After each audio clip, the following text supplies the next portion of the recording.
one of my closest friends is an atheist, and I've asked her why she is, and she told me that she's read the doctrines of many theologies, including Christianity, and as soon as she got to the part in the Bible where she read about Adam and Eve, and they said, or it said, that woman shall suffer the pain of childbirth for the sin of Eve.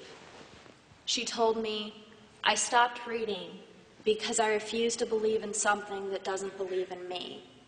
What would be your response to her? Okay. When a person rejects a certain worldview, you have to respect, if they're being honest, why they reject it. And if I were sitting across a table with her, I would think she's a woman with a tender conscience, a woman who has personal worth, and a woman who says, if this is the way I'm described, there's no place for me here. So, if her deduction is correct, one can validate the objection. But if the deduction is incorrect, then she has to change her view. First, she has to know what it is she has adopted while she has rejected something else. I remember I was speaking at the Center for Geopolitical Strategy in Russia, full of atheists. And God gave me the privilege, actually, of seeing the general come to Christ, so he invited me to speak there, but he says, they'll be pretty hostile. And they sure were. They were going like this the whole time I was talking.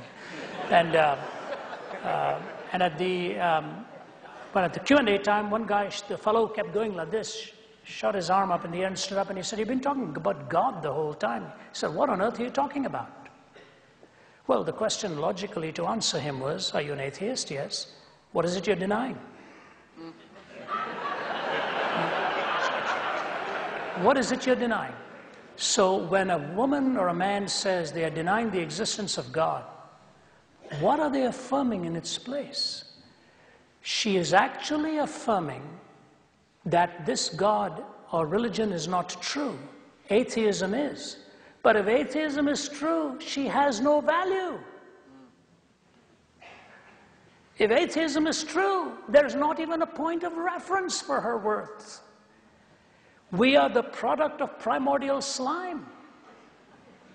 Time plus matter plus chance, the accidental collocation of atoms, here we are. A blip on the radar screen or a screen of time. That's exactly what Bertrand Russell said, that this whole edifice is doomed to extinction. We are here by cosmic accident. So that's the first thing. The second thing is, first, she reduces her own worth to nothing but material. Secondly, she's making a moral judgment. But in an amoral universe, how do you invoke a moral judgment? If this is a naturalistic framework, why is it morally wrong for God to say you're not of any worth? But it's because she's invoking a moral law and she's invoking worth, which basically tells me she's actually borrowing from the Judeo-Christian worldview in order to debunk it. All right, now here's the point. You never take a word out of context. You always put it in its larger context. You know, when Jesus saw the woman who was taken in adultery, he really let him have it. Where's the man? Where are her accusers? The guy's never brought the man. He was gone somewhere. She obviously didn't commit adultery with herself.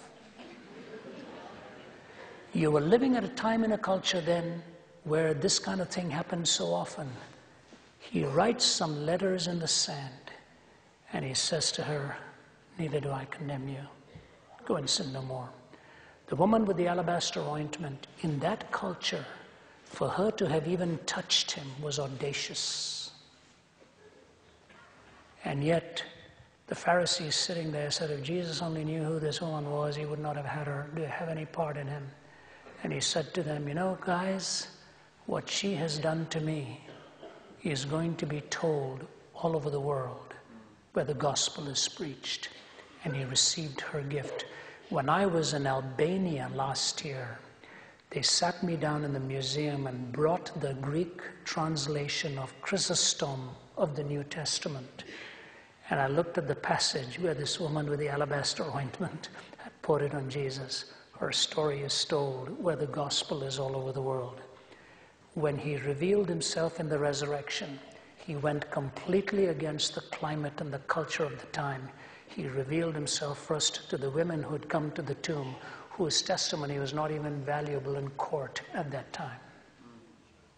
So if you see the special place he gives to womanhood and the glory that he has crowned, the charm and the mystique of womanhood is both in its intellect and in its mystique. Today, if you were to take women writers, they touch the nerve of reality much better often than men did. I think of people like women like Dorothy Sayers and all of them. Brilliant, brilliant writers. What has happened, unfortunately, is the way our cultures have oppressed always find somebody to oppress. And as a result, we read that verse in a vacuum and we don't read it all the way, the rest of the way. When you see him highlighting people like Sarah, people like Ruth, people like Deborah, and in the New Testament you see the names of Phoebe and the names of Mary, and all writ large, you see that he tells a man to love a woman the way Christ loved the church. That is the greatest compliment he ever paid you or me, that you were as valuable and you are as valuable as humanity is to him. There is neither Jew nor Greek, nor male nor female, the Apostle Paul writes. So tell her, please don't read that out of context. Read the whole thing. Your reaction would be right if that's all that it's. What it says there is this. Remember, where there is a plurality of the miracle in physical acts, there is also a plurality of judgment in physical expression. You will see this in Exodus, you'll see this in Genesis. Where there's dramatic miracles, there are dramatic judgments as well. And that sin has a cost, and we always remember through this from whence we came. And the glory is through the seed of that woman. He was going to bring the Redeemer ultimately. And I think that is what grace is all about. She should not read it in a vacuum. Tell her to take a good look at Christ and see his treatment of women. And I think she'll find out that there is no other worldview again. I repeat, no other worldview that gives the respect to womanhood that Jesus does. Okay.